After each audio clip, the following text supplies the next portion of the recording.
eu fico feliz quando vocês percebem com muita nitidez a qualificação, a competência do trabalhador brasileiro. Ele não deve nada a nenhum trabalhador do mundo, nem a russo, nem a chinês, nem a japonês, nem a americano. O que falta para o povo brasileiro era a oportunidade que vocês estão tendo de ter um trabalho decente, de ter uma boa formação. Tem gente que não gosta que eu falo isso, mas é uma vergonha para a elite brasileira. Uma vergonha para a elite brasileira que seja um presidente que só tem um diploma do Senai, o presidente que mais investiu em universidade na história do país, o que mais investiu em Instituto Federal e o que mais fez extensão universitária. Por que isso? É sorte? Não. É vontade. É compromisso. E eu sou daqueles que não desistem nunca. Não existe nada impossível quando a gente tem vontade de fazer. E eu voltei à presidência da República para provar que esse país não pode ser um país eternamente pobre, eternamente vivendo de Bolsa Família. Não, nós precisamos fazer as pessoas se formarem adequadamente, aprender uma profissão, para as pessoas poderem constituir família, terem prosperidade e viver bem num padrão de classe média. É isso que nós desejamos. Normalmente, a gente reclama muito que as coisas não acontecem do jeito que a gente deseja. E muitas vezes a gente fica tentando procurar culpado pelo fato das coisas não acontecerem. E a gente nunca para olhar se a gente tem ou não culpa das coisas não estarem acontecendo como a gente deseja. O Brasil, lamentavelmente, durante muitos anos, não tratou a educação com o menor respeito. E, às vezes, a gente fica triste porque, proporcionalmente, países como a Argentina e como o Chile têm muito mais gente formada em universidade do que nós aqui no Brasil. Porque o Brasil, enquanto a Argentina, em 1918, já fazia a sua primeira reforma universitária, o Brasil só foi criar a sua primeira universidade em 1920. Uma demonstração de que a educação nesse país não tinha valor. Quem tinha dinheiro que podia estudar no exterior, ia. Quem podia estudar fora, ia. Quem não podia era o destino nosso, trabalhar. Corta cana. Nós fomos o último a acabar com a escravidão, o último a fazer a independência, o último a conquistar o voto da mulher. Sabe, o Brasil tudo foi retardado.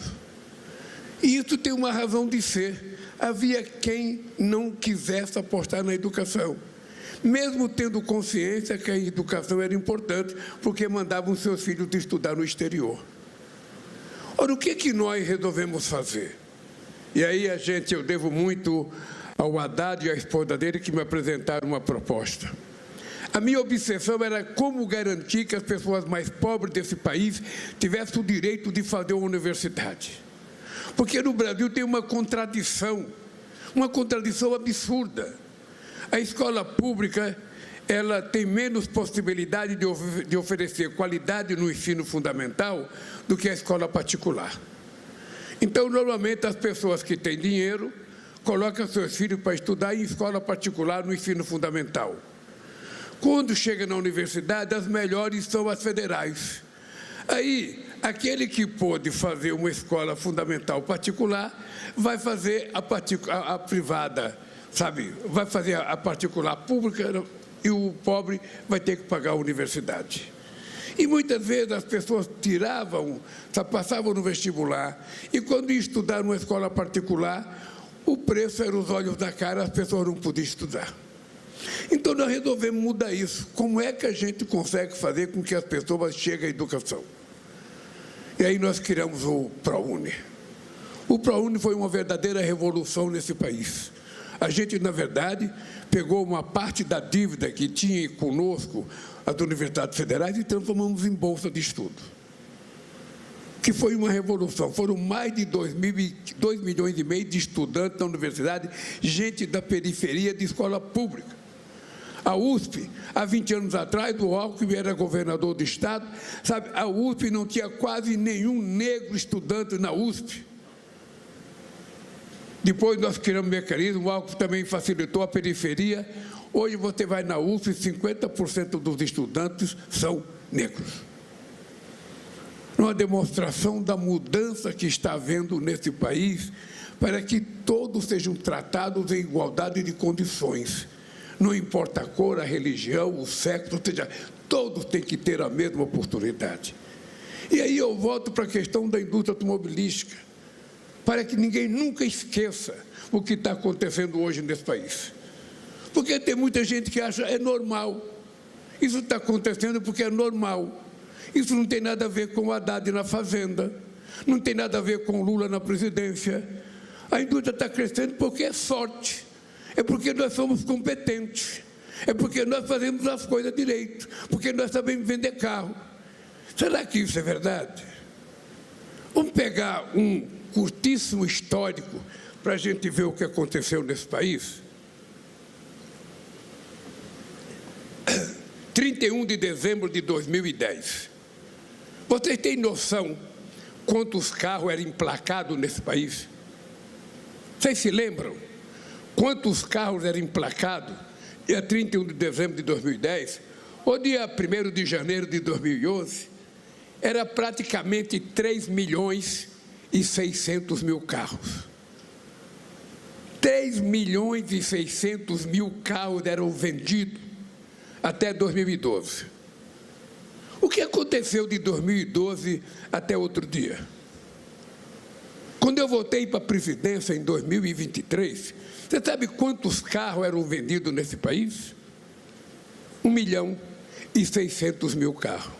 Menos da metade do que vendia entre 2010 e 2012.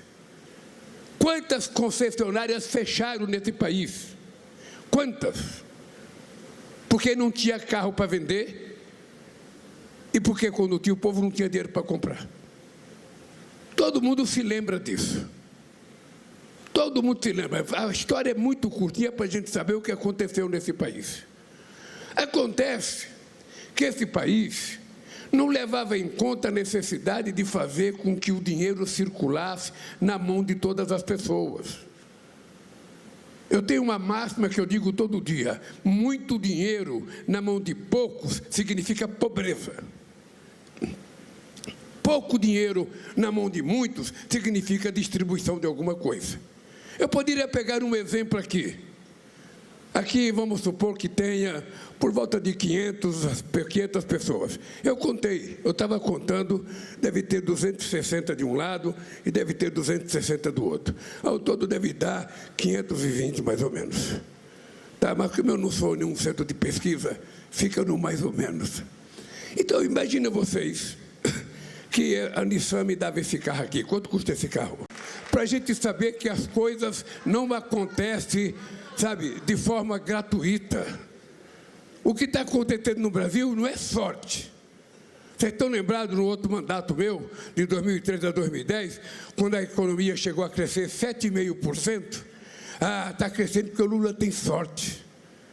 Quisera Deus que esse país só tivesse presidente que tivesse sorte. Quem sabe a gente estaria no G7, no G5, no G4, que já para a gente fosse mais importante. Nós cansamos de ser tratado como um país pobre.